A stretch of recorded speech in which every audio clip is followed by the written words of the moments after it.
Құрметті шортандылықтар және аудан қонақтары.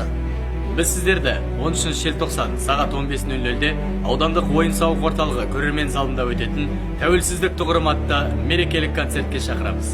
Концерт аудан әкімінің қатысуымен тәуелсіздік күніне орай марапаттау рәсімі өтетін болады. Кеш қонақтары: Рахат Сабыр, Бауыржан Нұрымбет, Оригами тобы, Мұхит Қашқынбай, Бас баритон тобы, Ерхан Қапар, Әдемау вокалдық жасөспірімдер тобы, Серікгүл Хатпа Сера тобы, және Шортанды әуендері этно-фольклорлық ансамблі. Русская песня халық шығармашылық ансамблі, Сонымен қатар Аят Аманжол, Өнербек Кергенбай. Келіңіздер, көріңіздер, біз сіздерді күтеміз.